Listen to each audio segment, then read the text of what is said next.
Huntress Wizard! Hi friends, welcome back to What Dee Makes. I'm Dee and today I'm going to show you how I made this Huntress Wizard doll from Adventure Time. I really like the character of Huntress Wizard. Her design was super cool, she was a really interesting character and I thought she'd be a fun doll to try and make. Plus she's voiced by Jenny Slate, who I really like. I bought myself a secondhand Frankie doll from Gumtree. There is really a great variety of secondhand dolls on Gumtree for real cheap. I got this one for $7. I started off by cutting away all her hair and then soaking her head in hot water to soften the vinyl.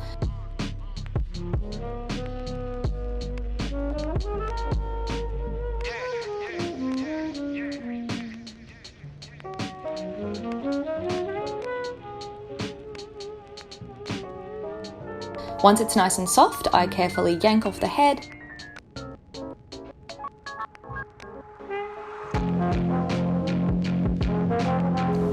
I then went in with some 100% acetone and wiped away all of her factory paint. America's classic thrillers come to life. The Hardy Boys' Nancy Drew Mysteries.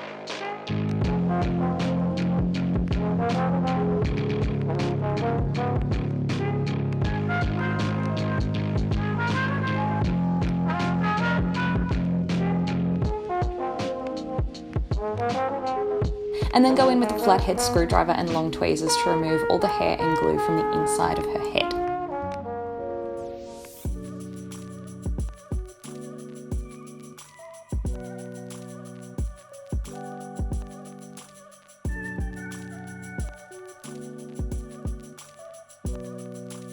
I also removed her bolts with a Stanley knife and sanded down any rough bits there.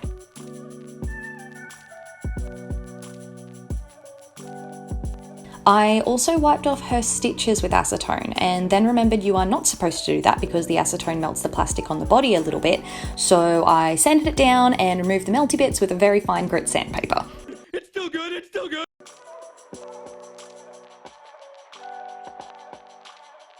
Finally, I gave her an all-over wash with soap and warm water to remove any remaining acetone and dirt. So I sealed Frankie first in 2 coats of Liquitex matte medium, cut with about 50% water. I sponged this on using a makeup sponge to create a slightly rough texture. Andrea at Nicole's Dreams uses this medium to seal her dolls, but she has an airbrush, which I think applies it much nicer. I know most doll customizers use Mr. Super Clear, but it's pretty hard to get in Australia, and I don't really like how toxic it is. Plus, I wanted to use something that I had on hand first before buying new products. I'll probably buy some eventually, but for now I found this works well enough. Okay, so I'm going to quickly show you how I made her clothes. There are a couple of different designs for Huntress Wizard that I used in the show. One of them she's got a purple tunic and another one she has a green tunic. Personally, I prefer the purple tunic version, so that's the one that I'm going to go with.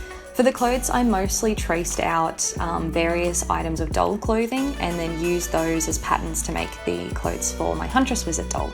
Delightful has a simply delightful video on how to make patterns from doll clothes, so you should go watch that for more info. So I've made her a tunic with a little belt, a pair of tights which are a little bit splotchy. The dye job that I did wasn't super smooth, but I figured the Huntress Wizard's pants wouldn't be hella clean anyway, so that's fine. So I'm going to work on her wig. I made a wig cap with stretchy fabric, elastic, and layers and layers and layers of PVA glue. I learned to do this from Mungyo.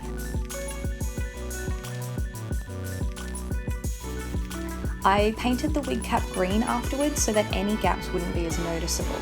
Huntress Wizard has leaves for hair. I had a good long think about how I wanted to do this. I was thinking using full pieces of yarn or just doing green hair, but I didn't think those would look right and true to the character. I found these fake vines on the side of the road. I know that sounds super weird, but I figured they would either wash down the drain or wind up in landfill, so I put them to use. I did give them a good wash before using them because, well, they were literally in the gutter. Using acrylic paints with a bit of fabric medium, I painted the leaves turquoise, deep green and mid-green. Once they were dry, I cut out a whole bunch of little leaf shapes in varying sizes.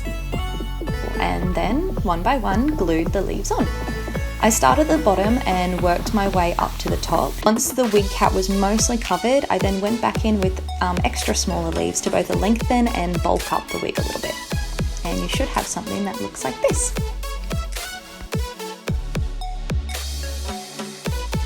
The hood gave me a bit of trouble. I'm still not used to how freakishly enormous these dolls' heads are, and I massively underestimated the hood size a couple of times. It took me about 3 goes to get the right size hood.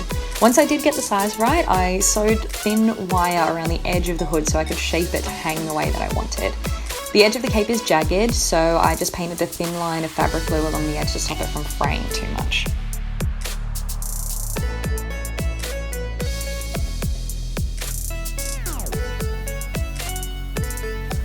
Huntress Wizard has antlers, but they stick up on top of her hood. I wanted to be able to still remove the hood, so I'm going to attach her antlers using tiny magnets. To do this, I cut a C shape out of Frankie's scalp and glue some tiny magnets in place. Then I glue the scalp back in place.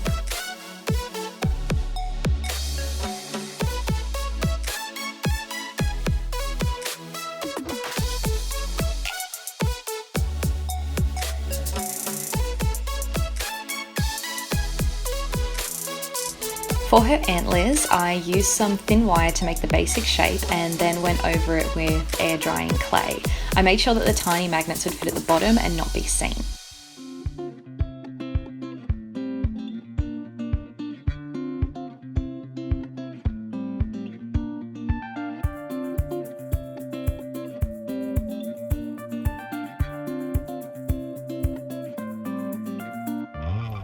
I also saved some teeny tiny leaves that I cut out before, which I'll glue on after the antlers are all painted. I painted the antlers a dark brown before picking out some of the details in a lighter colour. Finally, a couple of layers of varnish and adding on the leaves, and they're all done. Time for her shoes. Like many doll customizers, I'm using watercolor's brilliant method for shoemaking. Around this time though, my camera actually stopped filming and I didn't realise this, so I don't really have any footage of how I made these shoes, but you can definitely check out Watercolor's YouTube channel and use your imagination. Her last accessory is her quiver and arrows. I made a cylinder from a cardboard tube, wrapped it in fabric, and decorated it using hot glue and paint. And the arrows are basically just painted toothpicks with little paper fletchlings at the end. And it came out real cute. I'm quite happy with that. Finally, it is time for her face. I start with blushing using soft pastels. Huntress Wizard either has a dark shadow obscuring half her face or she wears a mask. Either way, I'm going to represent this by building up layers of dark green and black over her eyes and forehead until I'm happy with the darkness.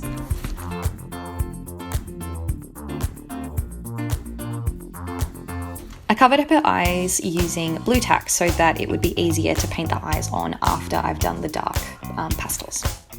To set the pastel, I just use a can of just regular fixative.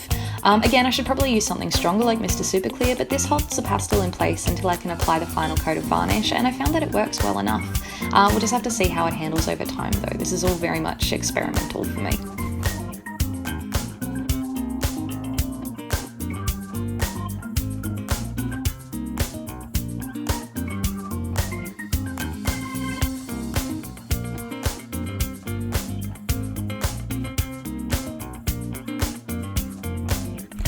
Next, I sketch in the shape of the eyes with watercolour pencils. This is just to get the rough eye shape. Because of the sealing method I'm working with, I focus mostly on acrylic paints.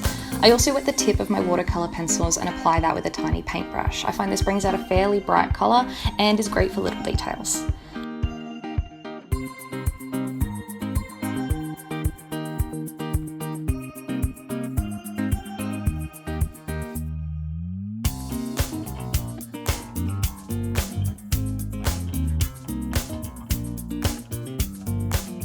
Huntress Wizard's eyes are bright green with a darker green iris. She isn't shown to have a pupil in the show, but I'm going to give her a pupil just to make her eyes a little bit more detailed and interesting.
And just add up a little bit more darkness and detail on the lips, a bit of a highlight on the Cupid's bow and nose, and finally some eye shines to bring her eyes to life.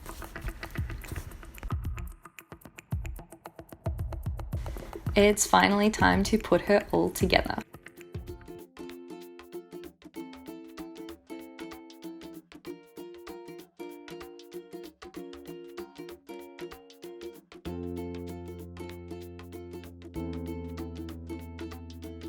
I really like the way that she turned out. The leaves as hair ended up working quite well. I'm so happy with the way the antlers work with the magnets. Her little outfit is so cute. I'm really proud of myself. I had a lot of fun with this and I hope you guys enjoyed watching it. If you did, give it a like or a comment. If you want to see more, please subscribe. Anyway, I hope you guys have a lovely day and I'll see you next time. Bye!